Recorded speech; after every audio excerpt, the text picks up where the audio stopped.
Арабаңыздар кыргыз элим. Суранам, бул видеону аягына чейин көрүп коюңузчу. Азыркы замандын эң чоң плюсу бул ортодогу аралыкты жоюу. Өз оюңду, сөзүңдү, видео, аудио элге жеткирүү. Бүгүн да мен сиздер менен көп жылдардан бери сактап келген ойлорум менен бөлүшөйүн деп чечтим. Сиздерден сураныч. Көп болсо 5 мүнөт убактыңыздарды бөлүп коюңуздарчы. Абдан суранам. Анда эмесе баштадык. Уруксат берсеңиздер өзүмдү тааныштырып кетейин. Менин атым Талгат Молдалиев. Кыргыз Union коомдук бирикмесинин негиздөөчүсү болом. 2010-жылдан бери кыргыз элиме, жериме бир да тыйын албастан ушу коомдук бирикме аркылуу идеямды, убактымды, эмгегимди, керек болсо нервымды да кетирип кызмат кылып келип жатабыз жана аны улантуудабыз. Эмне үчүн деген суроо берип калышыңыздар ыктымал. Себептер өтө эле көп. Ал себептердин бири бул кыргызстандыктардын азыркы учурдагы абалы. Аны баарыңыздар эле көрүп турасыздар. Ал эми башка себептер бул жашоомдо болгон бир нече окуялар. Ошонун эң жөнөкөйлөрү менен азыр сиздер менен бөлүшүп кетейин. Мисалы, 2011-жылы биздин кошуна мамлекетке Казакстанга тактап айтканда Алматыга бара жаткам. Бажыда таможняда улутчул бир казакка туш келип калдым. Ал менин кыргыз экенимди билип, мазактап, сындап, кичине кыйнап, эптеп өткөрдү. Экинчи окуя. Баарыбызга эле белгилүү азыркы биздин паспорттун күчүн. Ошол эле биздин паспорт менен канча деген террористтер башка мамлекеттерден кармалган. Ошол эле Америкада болгон. Адашпасам 2017-жылы болгон. Бул эми башка аңгеме паспорт боюнча айтып кетсек. Бирок ушуга окшогон окуяларга байланыштуу 2017-жылы мен Кытайга бара жаткам. Кытайга тактап айтканда Шанхайга. Бишкек, Урумчи, анан Шанхай. Урумчиден кыргызстандыктарды, ошол жана паспорттун себептеринин айынан кыргызстандыктарды 1 саат текшеришти. Ошондой эле биздин багажды текшерди. Ошондой эле биздин мобилдик телефондорубузду текшерди. Рейсибизге да кечигип калайын дедик. Эмне үчүн текшерди? Анткени туура кылышат мындай караганда. Жанда окуялар болуп атканда текшериш керек да. Кандай адам, соткасын эмне деген маалыматтар, бүт тарыхын карап, кытайлыктар туура кылышат. Коопсуздукта биринчи орунда болуш керек. Ал эми үчүнчү окуя. Алыска кетпей эле коеюн. 2019-жылдын башында мен Германияга кетмекмин. Германияга мага виза беришкен жок. Бирок кеп азыр анда эмес да. Кеп айта тургам ошол Германиянын элчилигинде Бишкектеги, Кыргызстандагы отурган адамдар жөнүндө. Мен ошол жерде отургам, анан бир жигит келди. Кичине жүдөгөн экен. Ошол келип сурады. Байке, азыр тиги собеседование болот экен. Ошолдо суроолорду немисче береби же орусча береби деп алаңдап суроо берди. Мен алга билбейм дедим. Анткени мен өзүм кезекте турган болчумун, күтүп отургам. Мен ачык эле айттым, билбейм дедим. Бирок жооп кайтардым ишенип. Орусча билбесеңиз, немисче билбесеңиз, кыргызча эле сүйлөй бериңиз дедим. Анткени сиз өз ата мекениңизде, өз жериңизде жайгашып турасыз. Эч ким сизге басымдык кылып албайт дедим. Ошондой эле ушул жерде отурган, элчиликте отурган дагы тегерек чекемди карасам, башка да кыргызстандыктар болду. Бардыгы деп айта албайм, көбүнчөсү. Көздөрүндө жалын жок, алаңдаган, байкуштай абалдай болушту да. Жыйынтыгында мага виза берген жок. Ал эми башка окуя. Мен эч бир германиялык элчиликке эч бир каршылыгым, наразычылыгым жок. Бирок ошо элчиликтен чыкканда мен дагы бир жолу айтайын. Германиянын элчилигине жинденген жокмун. Мен жинденгеним өзүмө болду. Өзүм улутума болду. Кыргыз элиме болду. Кыргызстаныма болду. Өзүмдө ушундай бир сезим пайда болду. Бизди мындай калпачок менен жаап койгондой болупчу. Цивилизацияны көрөм десең, сен ошол жактан тырмышып отуруп бир чыгышың керек да. Ошол эле Америкага барам десең, ошол эле Европага барам десең. Алар туура кылышат, бай мамлекеттегилерди кабыл алышат, бай адамдарды кабыл алышат. Алар деле коопсуздукту ойлоп атат. Бирок эмне үчүн бизди мисалы кыргызстандыктар көп албай жатат? Аны өзүңүздөр деле жоопту билесиздер. Ошон үчүн аракет кылышыбыз керек.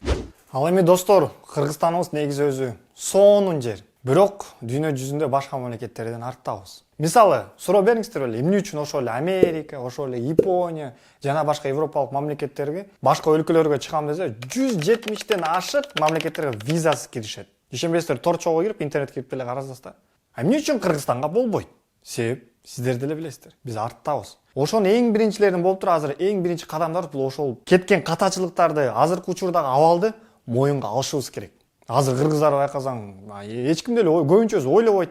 Ойлогондор болсо көкүрөгөн чаба берет. Ой, биз кыйынбыз. Биз болсо Манастын урпагыбыз. Биз болсо мынчанчы кылымдарда кыргыз каганаты болгон. Биз кыйратабыз, биз тигинтебиз деп. Дүйнөлүк масштабта мындай азыр глобализация, дүйнөлүк масштабта Кыргызстан кайсы жерде экенин билишпейт адамдардын көбүнчө мамлекеттер. Биз дагы эле көкүрөктү чабып коюп өзүндө эле бир жер үстү отуруп эле чабып атабыз. Кыйынбыз деп. Кыйын болчубуз ошол тарыхта. Ошондой залкар адамдар жашап өткөн. Азыркы учурда ошондой кыргыз каганатынын деле ошондой манастын урпагы деп туруп кандай көп сөздөрдү айтабыз. Ошон көлөкөсү да жок. Жалпысынан дагы деле караңгыда жүрөбүз. Ошондуктан биз биринчи ошол кеткен катачылыктарды, азыркы болуп жаткан катачылыктардын баарын өз мойнубузга алышыбыз керек. Анан кийин жаңы нерсеге аттаныш керек. Туура түшүнүңүздөр достор, мен улутчул нацист эмесмин. Мен казак, өзбек, кытай, дунган жана башка улуттагы досторум бар жана көп. Мен аларды сыйлаймын, урматтаймын. Алардын жылуу сөздөрү, кылган мамилеси, кылган жардамдары дайым жүрөгүмдө. Аны эч качан унутпайм. Мен адамдарды эч качан улуттарга бөлбөймүн. Эң негизгиси адам өзү кандай, жүрөгү менен, тили менен, кылган иштери менен кандай, ошого гана көңүл бурам.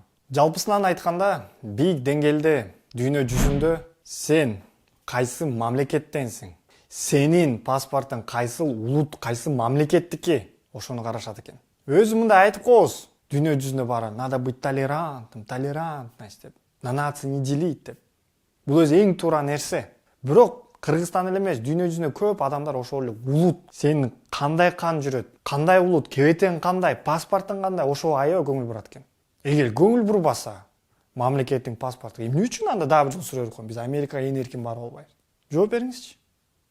Жоопту өзүңүздөр деле билесиздер. Ошондуктан кыргызстандыктар, кыргыз элим, биз Американы, башка мамлекеттерге суктанганыбыз, ошол Европа мамлекеттерине суктанганыбыз бул эң сонун, эң жакшы. Бирок биз аларды кичине эле жалдырап карай бербестен, суктанбастан жөн гана эмгектенели, аларга теңелели, алардан ашалы.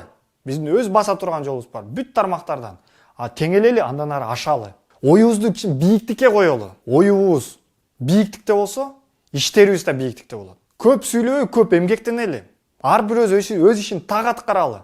Аягына чейин жеткирели. Бирге бололу. Ошондо биз ашабыз.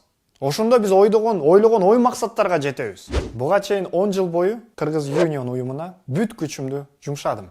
Кудайдын колдоосу менен, өз командам, өз тобум менен бирге 2014-жылы Шанхай шаарында Кытайдагы кыргызстандыктардын биринчи курултайын өткөргөнбүз. 2016-жылы бүткүл дүйнөлүк жаштар курултайын өткөздүк. 1200 адам катышкан. Ошондой эле 2010-жылдан бери кайрымдуулук жактан карылар үйүнө, балдар үйүнө, согуш ардагерлерине жардам берип жүрөбүз. 2017-жылы Борбордук филармонияда классикалык кайрымдуулук концертин өткөрүп, 310 000 сом топтолгон каражатты толугу менен кулаган учактан жабыр тартып, ата-энесиз калган Султан менен Жакшылыктын үй бүлөсүнө өткөрүп бергенбиз. Ал эми спорт тармагына стрит воркаут, футбол, марафон, улуттук оюндар, чүкө таймаш, кыргыз күрөш, илим-билим жагынан шахмат, алипе, дебаттар уюштурулган. Акыркы 2 жылда 100 000 көчөт долбоорун баштап, Бишкек шаарында 3,5 миңден ашык көчөт отургуздук. Айтып отурса, көп эле иштерди кылдык. Ошол иштерди кылып жатып, ар бир адам жана жеке өзүм бир дагы тыйын алган жокпуз. Кудайым көрүп жатат. Ошол эле мен чогулган адамдарда өзүңөр да көп болгонсуңар. Канча деген нерв, канча деген убакыт, канча деген эмгек, канча деген идеяларыбызды бүт баардыгын арнадык. Элибизге, жерибизге кичине да болсо бир жардамыбыз тийсин деп. Кудайым бизге жашоонун энергиясын берсе, күч кубат берсе, бул менен биз токтотпойбуз. Мындан ары улантабыз. Бул кылган иштерибиздин баардыгы Кудайга шүгүр жакшы. Бирок терең ойлонуп көрсөк, өзгөчө 2018-2019 абдан ойлондум да. Иштер кылып жатабыз, кичине болсо салымды кылып атабыз деп. Ушу элибиздин ыраазычылыгы үчүн деп. Бирок терең ойлонсок, бул менен маселелер чечилбейт. Азыр кыргыз эли суусап жатат. Ошону абдан байкадым. Кыргыздар өлбөйт, азыркы биздин көбүнчө кыргыздар, өзгөчө жаштар. Мен да кыйын болуп сүйлөгөн жокмун, өзүм деле жакшы билбейм, тарыхты, када салттар мааниси көп жакшы билбейм. Бирок ошого умтулуп жатам, ошого өзүм суусап жатам. Бирок мен түшүндүм. Биздин өзөгүбүз, тамырыбыз күчтүү болсун. Биз тамырыбыздан айрылып баштадык. Жашоодо маданият, тарых деген өтө маанилүү. Ошондуктан биз билишибиз керек эң негизгилердин бири. Биздин тарыхыбыз кандай? Азыркы учурдагы дүйнө жүзүндөгү абалыбыз кандай? Ордубуз кайда? 20 жылдан кийин кай жерде болобуз? 100 жылдан кийин кай жерде болобуз? Пландарыбыз кандай? Тилибиздин өзгөчөлүгү кандай? Када салттарыбыздын мааниси кандай? Кандай залкар адамдар жашап өткөн? Жер шаарларынын аталыштарынын тарыхын билишибиз керек. Ошонун баарын билип, жүрөгүбүздү ачып, ошого ишенсек, тарыхыбызды билсек, келечекке аттаныш жеңилирээк болот. Эгерде бунун баарын урматтуу досум, сиз жана мен ойлонбосок, анда бизде келечекте кандай келечек бизди күтүп жатат? Сиз жана сиздин, менин балдарыбыз биздин кандай айылына чөйрөдө жашайт? Ушундай суроолорду бердиңиз беле өзүңүзгө? Ошондуктан жакында Алга элим деген маданий долбоорун баштадык. Кудайдын колдоосу менен жана сиздин колдооңуз менен буюрса 1 жылдын ичинде өзүбүзгө максат койдук. Кыргыздын када салтына, тарыхына, маданиятына, тилине жана башка көптөгөн биздин улутубузга тиешелүү 100дөн ашык видео тартып чыгарабыз дедик. Жөн гана чыгарбастан кызыктуу формат менен. Жана ошондой эле 1 жылдын ичинде өзүбүзгө максат койдук. Кичинекей балдарга кыргыз тилинде эл жомокторун чыгарабыз дедик. Азыркы учурда кыргыз тилинде китепканаларга бардыңыздар беле? Кыргызча китептерди ачып көрүңүздөр беле? Дизайнын карасаңыз, китептин сапатын карасаңыз, азыркы жаштар дизайнга өтө көп көңүл бурат. Ошондуктан дизайн азыркы заманбапка талап болгондой кылып, сонун китептерди чыгарайын деген аракеттенүүдөбүз. Андан тышкары, Кудай буйрса, аудио китептерди чыгарайын деп атабыз. Ушунун баарын электрондук варианттарын да кылабыз. Ушул кылган аракеттерибиз менен биз ишенебиз. Кичине да болсо биздин маданиятыбызга өз салымыбызды кошобуз деп. Ошо көрүп жаткан, мисалы 100 адамдын ичинен 1-2 адам эле терең ойлонуп, ошол ой жүгүртүүлөрү ишке ашса, бул чоң жетишкендик болот. Андан тышкары, улуу муундарды, жаш муундарды өзгөртө албасак, кичинекей өсүп келе жаткан жаш балдарды өзгөрткөнгө аракет кылабыз. Атуулдук сезимдерин ойготкону, ошонун баары биздин команда үмүттөнүүдө жана аракеттенүүдөбүз. Урматтуу достор, мен жана мени менен чогуу кылып жаткан адамдар ошол эле алгы илим Кыргыз Юниондон өйдөдө айткандай эле бир да тыйын тапкан жокпуз. Жана таппайбыз. Жана ошондой эле биз эч бир саясий максатты көздөгөн жокпуз. Бунун баары кылып жаткан себептердин бири өйдөдө айткандай эле азыркы абал, азыркы учур. Күйгөнүбүздөн кылып жатабыз. Эгерде сиз кылбасаңыз, биз кылбасак, анда ким кылат? Айтыңызчы, ким кылат?